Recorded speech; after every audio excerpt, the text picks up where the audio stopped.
Bapak Ibu yang berbahagia, selanjutnya uraian hikmah Nuzulul Quran dengan tema mewujudkan Al-Quran sebagai rahmat alam semesta diakhiri dengan doa bersama oleh Profesor Dr. Haji Muhammad Quraisy Shihab.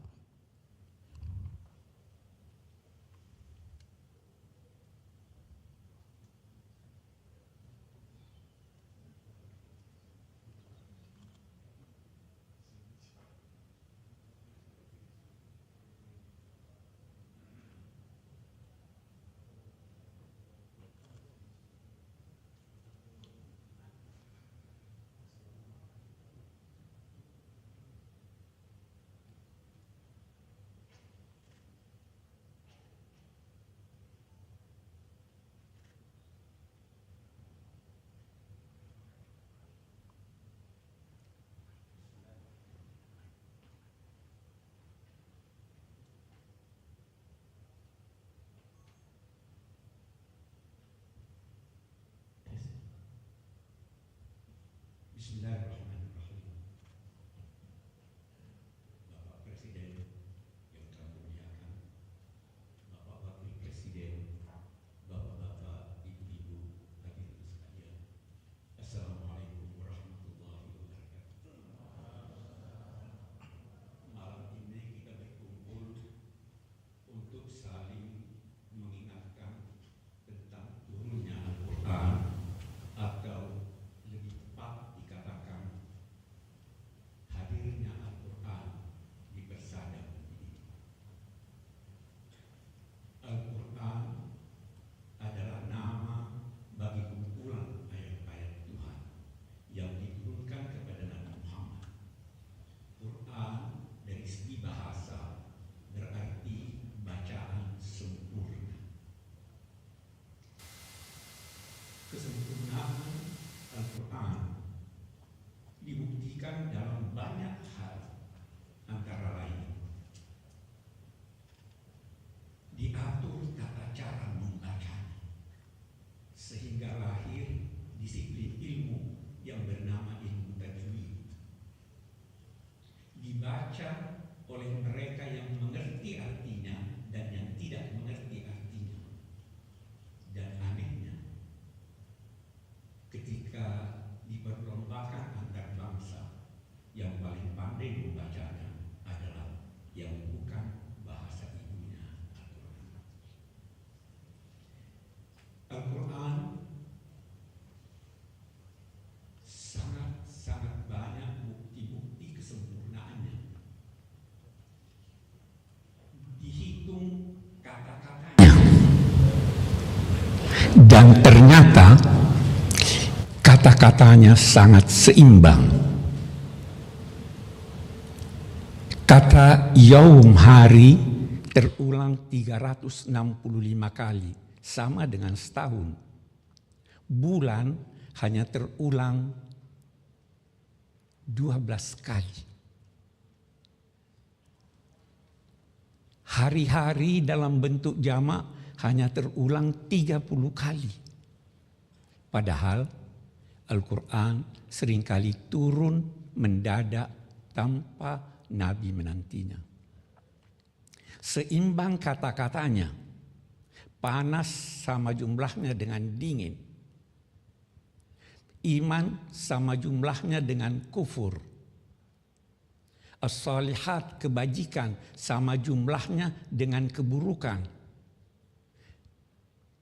Dampak dari suatu kata seimbang pula. Banyak sekali bukti-bukti bahwa ini tidak mungkin ciptaan manusia.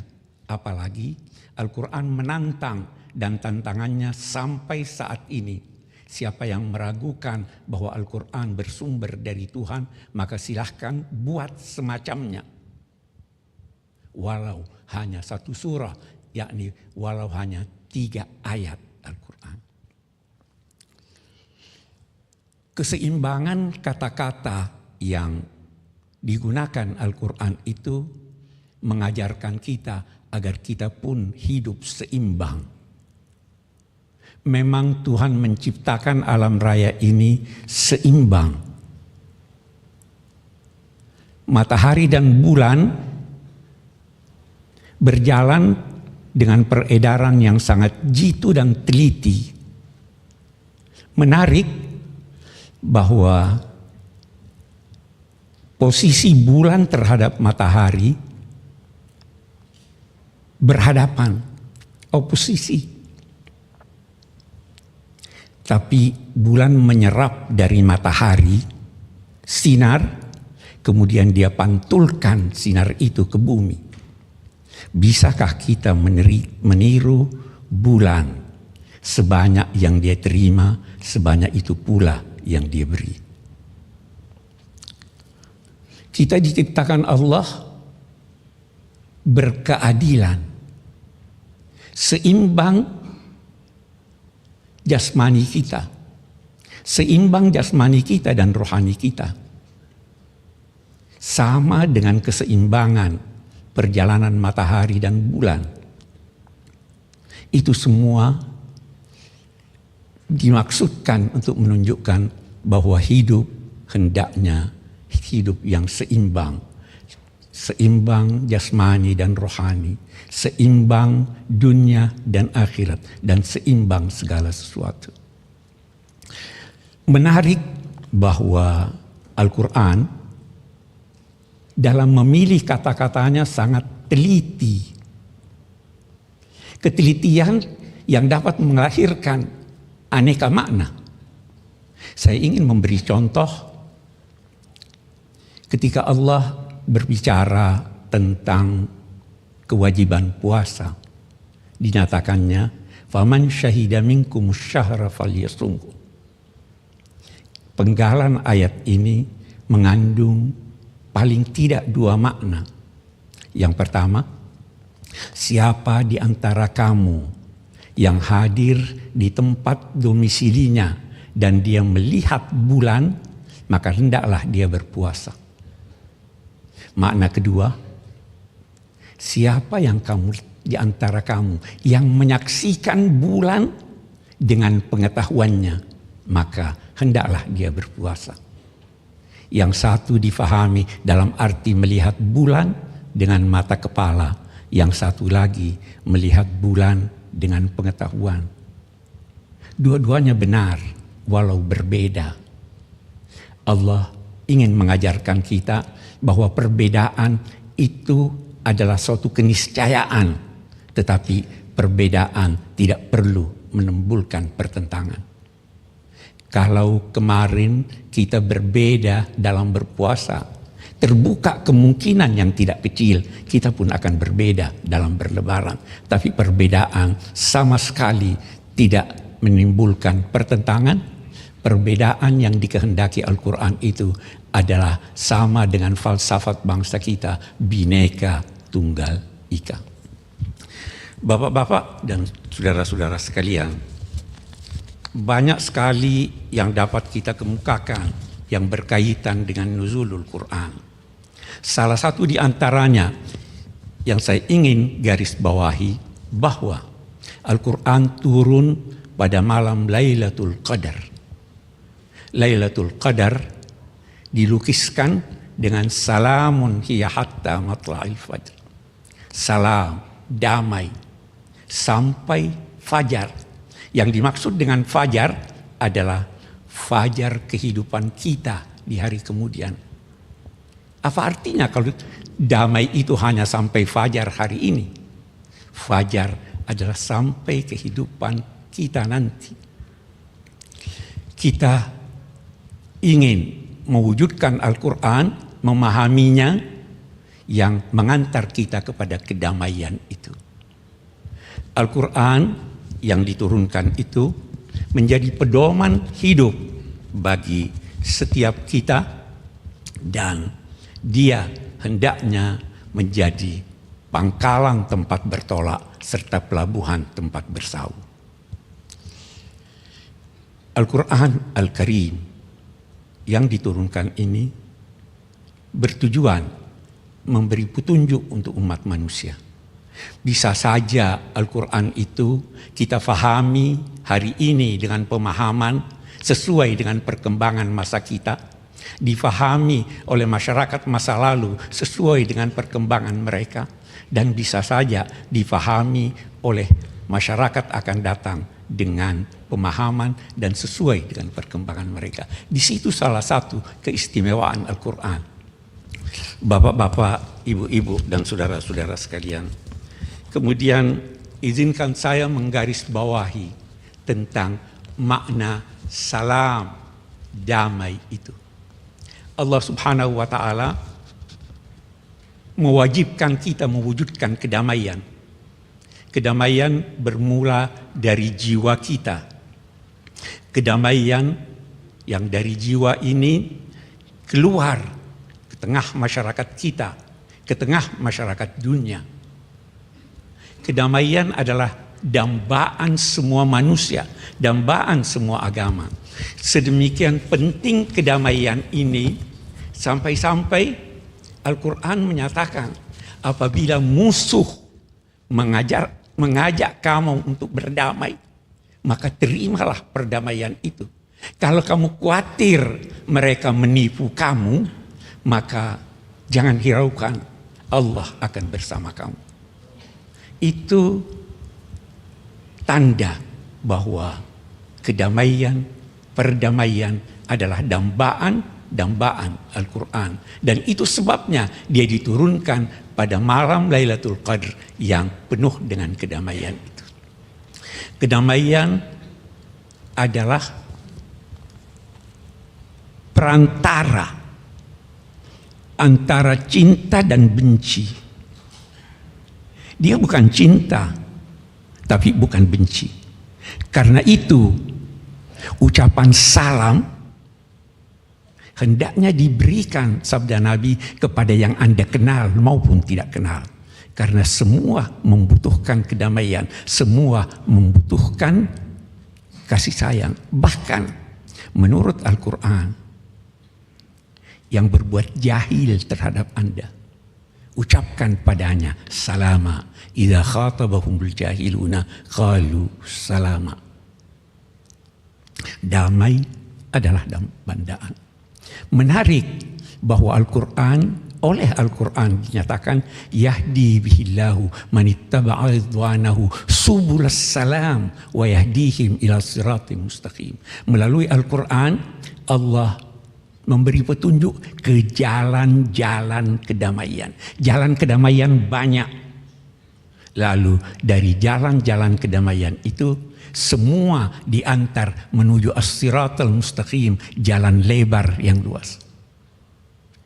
Kita bisa berkelompok-kelompok. Allah tidak melarang kita berkelompok. Yang dilarangnya berkelompok dan berpecah belah. Wala takunu kalladzina tafarraqu wakhtalafu. Kelompok-kelompok bisa melahirkan perlombaan.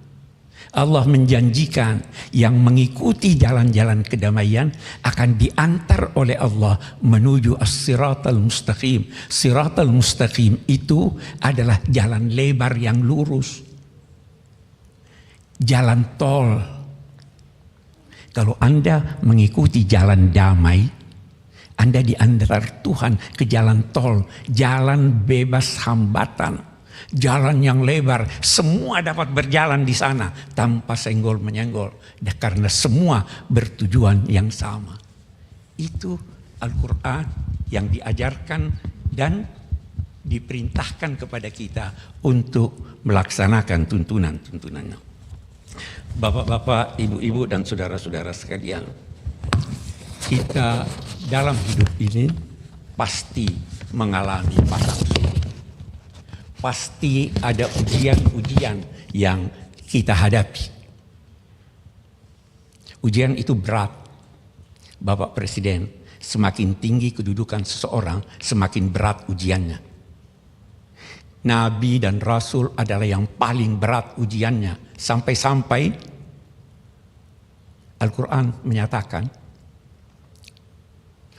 Afahasibtum an tadkhulul janna wa lam ya'tikum mathalul ladzina khalaw min qablikum massathumul ba'sa'u wad-dharra'u wa zulzilu hatta yaqula ar-rasulu wal ladzina amanu ma'ahu mata nasrullah. Apakah kamu mengira kamu akan masuk surga tanpa diuji? Pasti ada ujian. Rasul-rasul dan umat-umat beriman sebelum ini telah digoncang, diuji dengan berbagai ujian. Sampai-sampai Rasul berdoa pada Tuhan, "Ya Allah, kapan datangnya kemenangan ini?" Yakinlah bahwa kemenangan pasti datang. Kita hidup dengan ujian. Demikian tuntunan Al-Quran. Hadirin sekalian, dalam konteks perbedaan itu, pasti dalam perbedaan dituntut pengorbanan.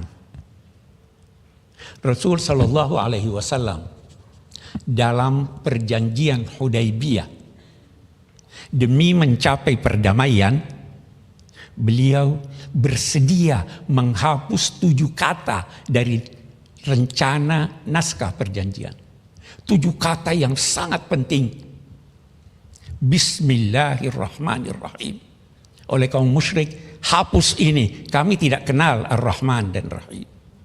Muhammad Rasulullah. Kami tidak akui engkau Rasulullah. Rasul bersedia menghapus 7 kata itu. 7 kata yang serupa itulah yang pernah dihapus oleh pendiri bangsa ini dari naskah Piagam Jakarta. Melaksanakan syariat Islam bagi pemeluk-pemeluknya. Kita hapus demi perdamaian. Kita hapus demi persatuan. Itulah tuntunan Al-Quran yang diajarkan kepada kita. Bapak-bapak, ibu-ibu, dan saudara-saudara sekalian, kalau kita berkata perdamaian, perlu diingat bahwa kita ingin damai, tapi kita tidak ingin mengorbankan keadilan. Kita ingin damai, tetapi keadilan pun hendaknya kita tegakkan. Dan ketika menegakkan keadilan, Al-Quran berpesan, jangan sampai kebencianmu kepada satu kaum menjadikan engkau tidak berlaku adil. Bapak-bapak, ibu-ibu, saudara-saudara sekalian, banyak definisi keadilan. Menempatkan segala sesuatu pada tempatnya. Memberikan pemilik hak-haknya dengan cara yang terbaik dan tercepat. Dan ada lagi satu, ketika Plato berdiskusi dengan filosof-filosof pada masanya, ada yang memberi definisi keadilan. Katanya, keadilan adalah keberpihakan kepada yang kuat. Plato tidak setuju. Tapi sebahagian ulama Islam setuju. Hanya bapak-bapak, ibu-ibu sekalian, persetujuannya dikaitkan dengan sambutan Sayyidina Abu Bakar waktu pelantikan beliau sebagai pemimpin umat Islam. Sambutannya berkata demikian. Singkatnya, saya bukan orang yang terbaik di antara kamu. Kalau saya benar, bantu saya. Kalau saya keliru, luruskan saya. Baru dia katakan, yang kuat di antara kamu lemah di sisiku, sampai aku mencabut hak orang lain yang diambilnya. Yang lemah kuat di sisiku, sampai aku mengembalikan haknya kepadanya yang diambil oleh yang kamu namai kuat. Bapak Presiden, kalau ini kita terapkan, keadilan dan kedamaian akan tercapai. Niat Bapak untuk memberantas korupsi dapat dilakukan dengan adil melalui pemahaman Sayyidina Abu Bakar. Hadirin sekalian, saya tidak ingin berpanjang-panjang. Saya berterima kasih diberi kepercayaan untuk berbicara dan menyampaikan apa yang saya rasa perlu kita sadari bersama. Saya ingin berdoa Yang pertama, buat Bapak Presiden. Pak, saya punya guru Pak, namanya Syekh Mutawalli Sya'rawi. Beliau pernah berdoa pada Presiden Mesir. Doanya dimulai dengan kalimat, kekuasaan bersumber dari Tuhan. Tidak ada yang diberi kekuasaan kecuali atas kehendak Tuhan. Baik penguasa itu jujur mengikuti tuntunan Tuhan maupun penguasa itu durhaka.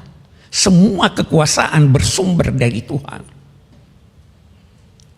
Baru beliau berkata, dan ini yang saya ingin doakan buat Bapak. Katanya,